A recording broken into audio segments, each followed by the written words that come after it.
In this procedural update, we join Dr. Doron Sher, orthopaedic surgeon specialising in knee and shoulder surgery. In this segment, I'm going to introduce you to the examination of the knee joint. The knee is a weight-bearing limb and should be examined both standing, sitting, and lying down. Exposure is very important. The patient's shoes and socks must be removed, and you need to see as much of the quadriceps muscle as possible while maintaining the patient's modesty. We look specifically for muscle wasting, for quadriceps muscle wasting, for an effusion, or for any abnormalities at the foot, such as a flat foot or a high arched foot, which may be affecting the knee. We ask the patient to put their feet together, and we see here that as her knees touch, her heels don't, indicating that she has a subtle valgus alignment of her legs.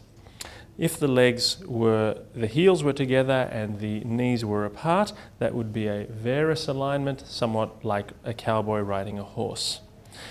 You can also have physiological alignment, which is fairly close to where we are, and males and females have slightly different alignment of their legs.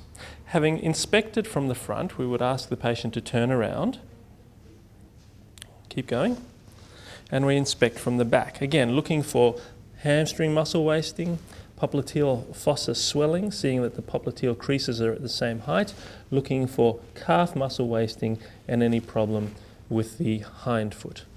We then get the patient to turn sideways and ask them to straighten the knee as much as they can to make sure that there is no fixed flexion deformity, that they can get the knee fully straight.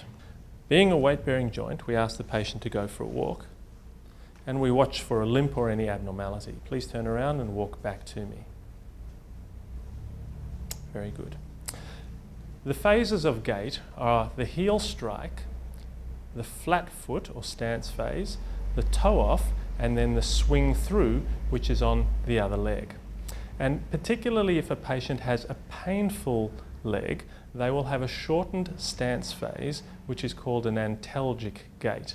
That's the primary pain pattern that we're looking for in this situation.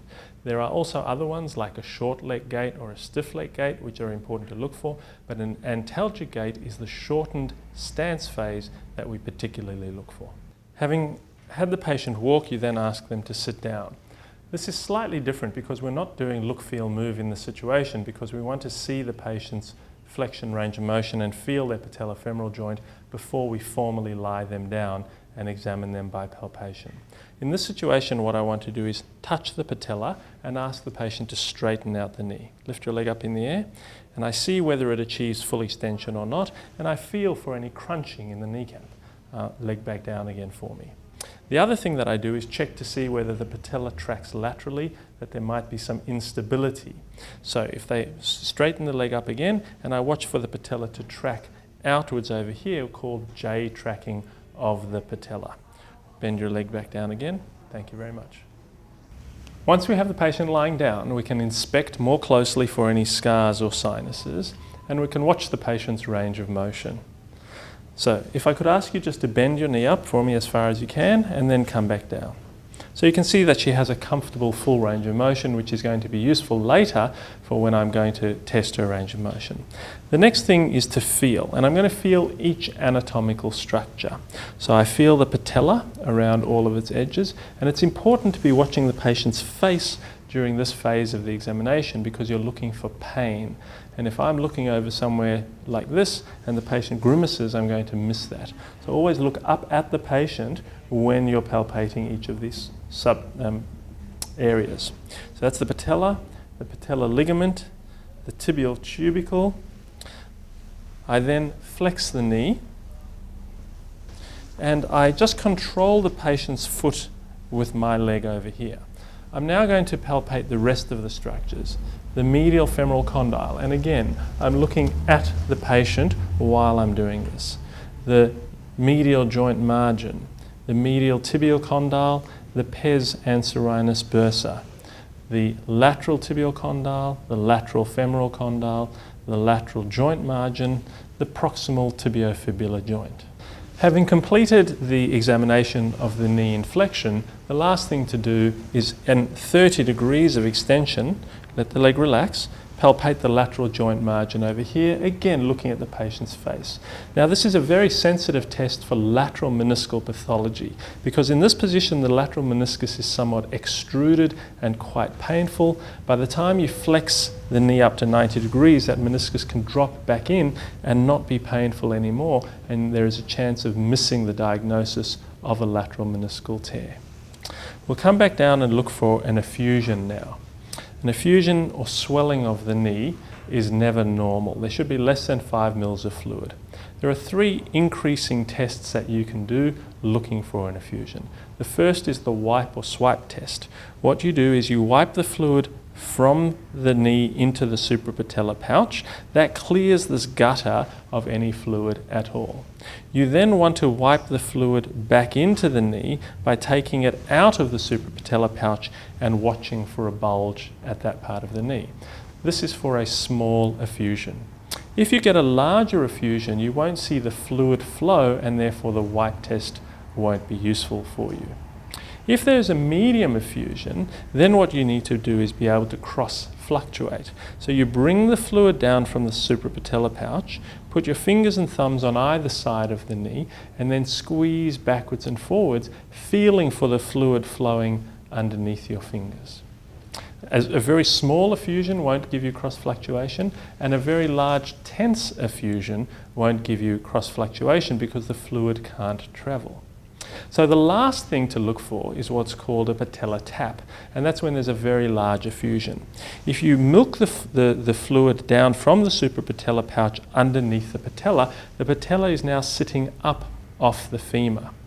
If you then push down on the patella sinks through that fluid and hits the femoral condyle, and you actually feel a clunk as the 2 bones touch together, and that's called a patellar tap.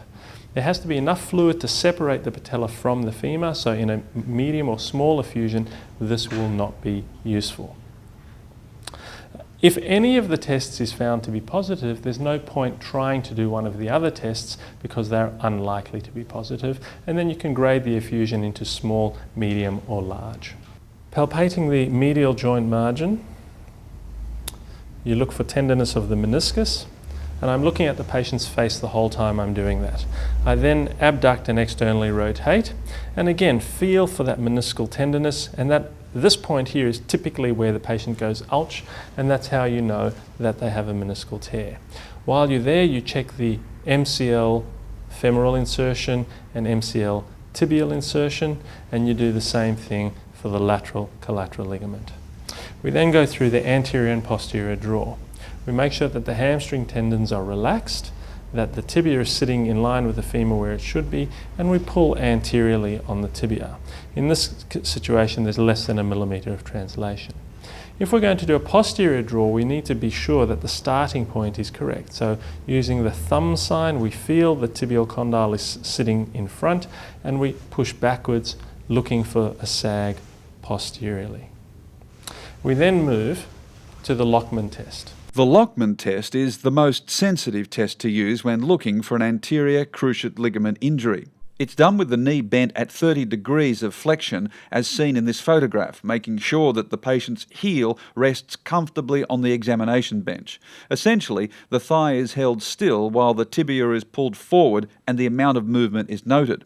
The quality of the endpoint at the end of the movement is described as either firm or soft, and is always compared to the other knee. If the movement of the tibia on the femur comes to a sudden stop, this is described as a firm endpoint. A soft endpoint almost always indicates a torn ACL. This is used in combination with the anterior draw and the pivot shift to confirm the diagnosis. We then carry on with the pivot shift test. And the pivot shift test is done with the leg in extension, internal rotation with a valgus stress. Now what this does is it allows the anteromedial edge of the tibia to be subluxed forward. And what we do when we flex the knee is we then get the knee to drop back into a reduced position. So patients may be very apprehensive about this. You can help them by putting your thumb underneath their leg and the fingers on top there so they have a bit more proprioceptive feedback. But there's some patients that it's just too worrying for them to do it when they're awake, and you can only do it under anaesthetic.